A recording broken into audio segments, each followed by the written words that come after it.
So there now everybody says that you tell us to eat protein. Now what are the source of protein? From where do we get to eat protein? So there are two sources of protein, animal source and plant source.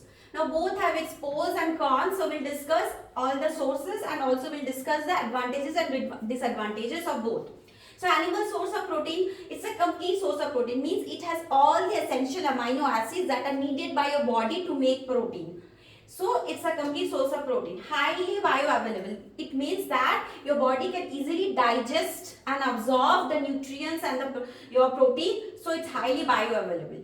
But the only disadvantage is that it can be high in saturated fat or cholesterol. So people who have cardiovascular disease, high cholesterol, high lipid profile, they can skip or they can limit the animal source of protein. They shouldn't skip actually, they can limit the amount of animal source of protein that they are consuming for those people. Now what are the sources? Egg, milk, chicken, fish like tuna, salmon, all are rich in protein. Beef is rich in protein. So animal source of protein is a complete source of protein. All essential amino acids are present. It's highly bioavailable. The only point is that it has little bit high in saturated fat or cholesterol. So you can avoid if you have high cardiovascular disease or high lipid profile. The sources are egg, chicken, beef, milk, fish. Now what are the plant source of protein? Plant source of protein have lot of advantages. It's rich in fiber. It's rich in antioxidant, rich in fiber in the sense, so you will have a good gut. Whenever you eat fiber, you'll always have a good gut bacteria microbe. So it's good in it's rich in fiber, it's rich in antioxidant. But the most important thing, it's not a complete source of protein. It doesn't have all the essential nine essential amino acids that is required. But it is lower in saturated fat. So people with cardiovascular disease, high lipid profile can opt for the plant source of protein.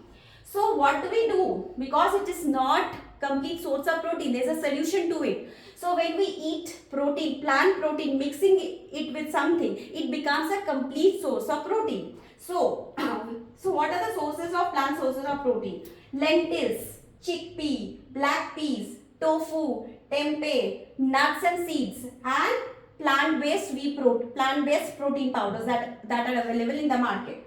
So lentils, chickpeas, black peas, tofu, tempeh, nuts and seeds. Nuts, peanut, almonds, these are rich in protein. Chia seeds, flax seeds, hemp seeds are rich in protein. So all these are plant-based source of protein. Now they are not complete source of amino acids. So what we do to make it a complete source of amino acid? We combine it with other food. When we eat it, we combine with other food, it becomes a complete source of protein. So when we eat beans, bean is a plant source of protein. When we combine bean with rice, it becomes a complete source of protein. When we eat peanut butter, now peanut butter is a protein because it has peanut in it. When we combine it with whole grain bread, so when we have a whole grain bread, we apply peanut butter, it becomes a complete source of protein. Chia seeds is high in protein. When we mix oats, we make a smoothie out of it, oats, chia seed, it becomes a complete source of protein. So when we add seeds to oat, it becomes a complete source of protein. When we add whole grain bread to peanut butter, it becomes a complete source of protein. And when we eat rice with lentils, beans, chickpeas, it becomes a complete source of protein. So plant-based protein sources are rich in fiber, rich in antioxidant, less in saturated fat. So these are all the advantages of plant-based protein. But it is not essential, but it is not the complete source of protein. So what we do, we combine with other foods to make it a complete source of protein.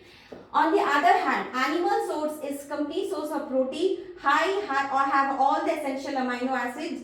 It's highly bioavailable. The only point is that it is rich in saturated fat. So people with cardiovascular diseases can avoid this or eat in limits. Best source is egg, chicken, beef, milk, fish like tuna, salmon, all are rich in protein. So I hope this is clear.